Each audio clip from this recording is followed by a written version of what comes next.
Kwa siku ya leo napenda kuwaelezea saratani, kwamba saratani ni nini, tunaigunduaje na matibabu yake kiujumla pia yako vipi. Sasa saratani, watu wengi wanafahamu kwamba ni uvimbe, hiyo ni sahihi lakini pia sio sahihi.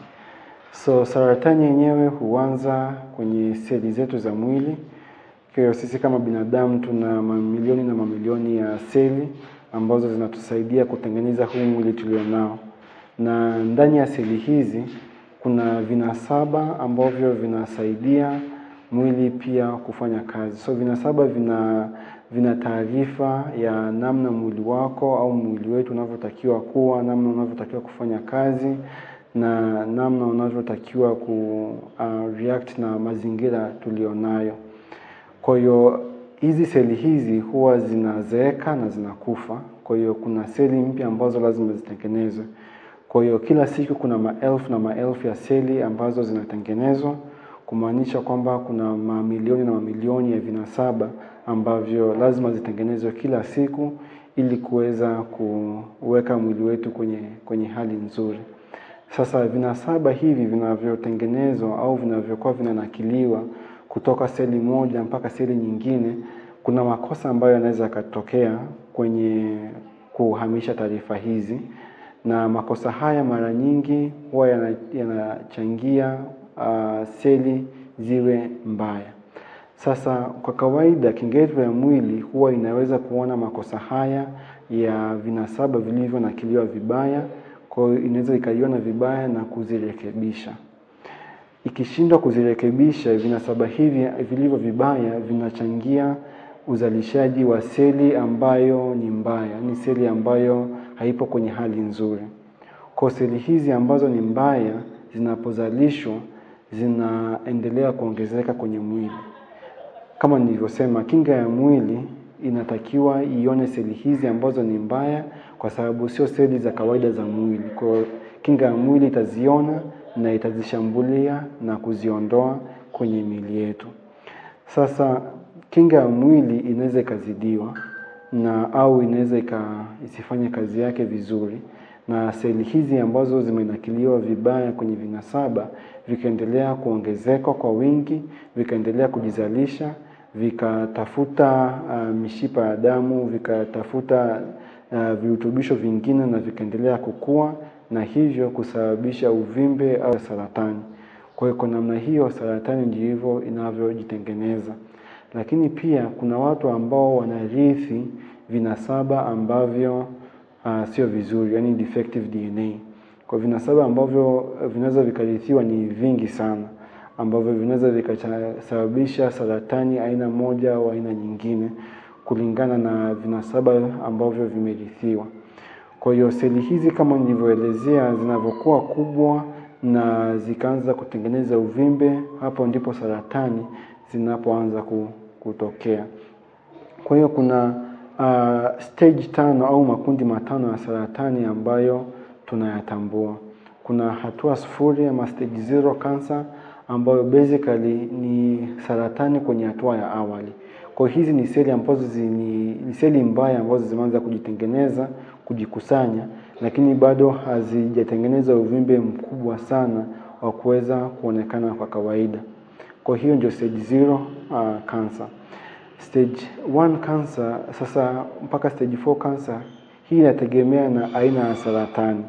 Lakini mara nyingi hatua ya kwanza na hatua ya pili tunasema kwamba hii ni saratani ambayo haijaenea sehemu kubwa.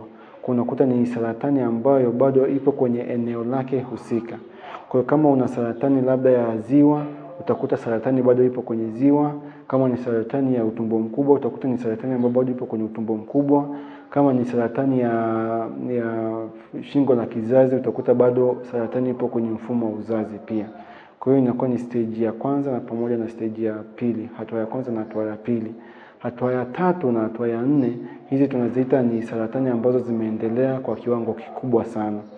Kwa unakuta saratani aina ya 3, hatua ya 3 ni kwamba haipo tu kwenye eneo husika, lakini imeshaanza kushambulia na maeneo jirani ya hilo eneo lililopo. na hatua ya 4 tunasema kwamba hii ni saratani ambayo tayari imeshasambaa mwili mzima. Kwa hiyo kuna hatua hizi 5 za saratani ambazo ni vizuri mtu kazielewa, hasa unapoenda kupata matibabu au unapoenda kumwona daktari. Ni vizuri sana akueleze hatua hizi. Sasa saratani mara nyingi, ili kuweza kugundua ipo kwenye aina gani, kuna vipimo vingi sana ambavyo vinaweza vikafanyika. Daktari anaweza akapendekeza kuchukua biopsy. Biopsy basically ni kama kinyama au damu ambayo inaweza kachukuliwa ili kuweza kupima kama kweli kuna saratani au la, na hii inasaidia just kuconfirm kwamba mgonjwa na saratani au vipi. Lakini pia kuna vipimo vingine kwa mfano kama vya CT scan au MRI ambavyo lazima vifanyike ili vione extent au ukubwa wa ugonjwa uko wapi, kama umeenea kwenye sehemu jirani au kama umeenea kwenye mwili mzima. Kwa hivyo ni vipimo ambavyo lazima vifanyike pia. Lakini zaidi ya hapo, matibabu ya saratani yanategemea pia hatua iliyopo. Kwa hiyo kwa hatua 0 au hatua ya kwanza, mara nyingi matibabu yake mgonjwa anaweza kapona saratani kwa 100% au 90% hivi, kulingana na saratani iko wapi. Kwa hiyo hii ni hatua nzuri, na ndio maana mara nyingi tunashauri watu waweze kufanya check-up ya mara kwa mara ili waweze kugundua shida hizi mapema na wapatiwe ufumbuzi au matibabu mapema iwezekanavyo kabla ugonjwa hujaendelea mbele. Kwa sababu ukishafika kwenye hatua ya pili,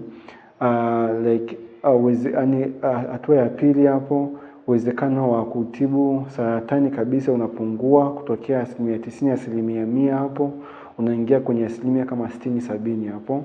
Ukifika kwenye hatua ya 3 hapo, uwezekano wa kutibu saratani unapungua zaidi, unaingia kwenye 50% hapo. Na ukishafika hatua ya 4, mara nyingi tunasema hii hapa ni palliative treatment, yani tunamsaidia tu mgonjwa kuishi maisha mazuri, lakini sio kama matibabu yanaweza kweli yakaponya na ugonjwa wa saratani mgonjwa alionao. Kwa hiyo sasa matibabu yenyewe pia yanategemea ni saratani ya aina gani na ipo kwenye hatua gani. Kwa hiyo kuna mgonjwa unaweza kaandikiwa either mionzi ambayo basically, so mionzi ni kama x-ray, lakini ni x-ray ambazo zina nguvu zaidi na zipo kwa wingi zaidi. Kwa hiyo ndio mionzi ambayo mtu unaweza kaandikiwa kwa ajili ya matibabu. Lakini pia unaweza kupewa dawa za kemikali ambazo tunaziita chemotherapy, ambazo dawa hizi zinalenga kuua seli hizi za saratani. Kama nilivyokuambia awali, kinga ya mwili ina mchango mkubwa sana wa kushambulia seli ambazo ni mbaya zinapoanza kujitengeneza mwanzoni. Kwa hiyo kinga yako ya mwili kama ni nzuri, inaweza ikasaidia sana. Kwa hiyo kati ya dawa za chemotherapy ambazo huwa tunampa mgonjwa, ni dawa ambazo basically zinasaidia kinga ya mwili kujiimarisha na kuwa nzuri sana. Kwa hiyo ni kundi lingine la matibabu ambalo mtu anaweza kafanyiwa. Lakini pia kulingana na hatua iliyopo, kuna upasuaji pia ambao unaweza kufanyika kulingana na saratani ya aina gani na ipo kwenye hatua gani. Kwa hiyo upasuaji unaweza kufanyika, either unaweza kuwa ni wa kimatibabu, kwamba tunasema kwamba upasuaji huu tunaufanya ili kuondoa saratani na kuweza kumtibu kabisa mgonjwa. Lakini pia kuna aina ya upasuaji mwingine ambao tunasema basically tunaifanya ili kuboresha maisha ya mgonjwa. Kwa mfano, kuna mgonjwa labda utakuta na saratani kwenye mfumo wa chakula, hawezi kumeza chakula vizuri au kumeng'enya chakula vizuri. Kwa hiyo tunaweza tukamtengenezea njia mbadala ya chakula ili chakula kiweze kupita. Kwa hiyo basically ni upasuaji ambao tunaufanya sio kumtibu mgonjwa, lakini basically ili kumfanya tu maisha yake yawe mazuri zaidi. Kwa hiyo kumbuka, kama nilivyokuambia, saratani inavyoanza kujitengeneza inatokana na seli ambazo ni mbaya, ambazo pia zinatokana na vinasaba ambavyo pia vina taarifa ambayo ni mbaya pia. Na kinga yako ya mwili ina mchango mkubwa sana wa kutambua seli hizi ambazo ni mbaya na kuweza kuzishambulia zikiwa kwenye hatua ya awali zaidi.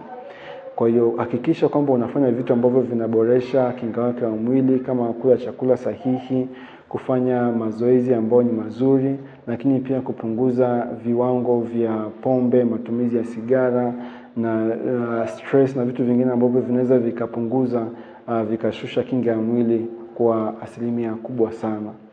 Lakini jambo la pili pia, kama unafahamu kwenye familia yako au kwenye ukoo wenu kuna historia ya watu kuwa na saratani, inashauriwa kufanya uchunguzi wa awali. Na kwa mara nyingi, sasa inategemea na saratani aina gani, lakini kwa mara nyingi angalia umri wa mtu aliye na saratani, yani umri mdogo zaidi. Kwa mfano, kama umri mdogo zaidi kwenye familia yako wa mtu kuwa na saratani ni miaka 50, basi at least ukichelewa sana anza uchunguzi ukishafikisha miaka 40. Kwa tunasema miaka 10 kabla ya umri mdogo zaidi wa mtu aliye na saratani kwenye familia yako. Kwa hakikisha kwamba unafanya uchunguzi wa mara kwa mara, lakini pia kama nilivyosisitiza kabla, hakikisha kwamba unafanya vitu ambavyo vinaimarisha kinga yako ya mwili. Ni vitu ambavyo vinaweza vikakusaidia kuzuia saratani, na hata kama umepata saratani unapoingia kwenye matibabu, ni vitu ambavyo vinaweza vikakusaidia kuhimili matibabu hayo na kupata afya nzuri au matokeo mazuri sana ya tiba ya saratani pia. Kwa hiyo kulingana na saratani inategemea na umri wa mtu, inategemea na jinsia ya mtu na vitu vingine vingi. Kwa hiyo ile dhana ya kwamba saratani huwatokea hasa watu wazee inaweza isiwe ukweli. Ingawaje ni kweli kwamba saratani nyingi huwapata hawa, lakini pia vijana wanaweza wakawapata. Na tunaona vijana wengi na watoto wengi wakipata saratani kwa umri mdogo sana. Na hii mara nyingi aidha inasababishwa na mabadiliko ya tabia ambayo tulionao sasa hivi, au watu kweli hawazingatii historia ya familia yao, matumizi ya vitu kama saratani na vitu vingine vingi ambavyo vinaweza vikachangia saratani. Kwa hiyo tuchukue hatua sahihi, hakikisha kwamba unaona daktari mara kwa mara, hakikisha kwamba unafanya uchunguzi mara kwa mara. Na pia kama nilivyosema, kama kwenye familia yenu kuna mtu ambaye ana changamoto ya saratani, ameshapata changamoto ya saratani, hakikisha unafanya uchunguzi wa mapema na hakikisha pia unaishi maisha mazuri zaidi. Asante.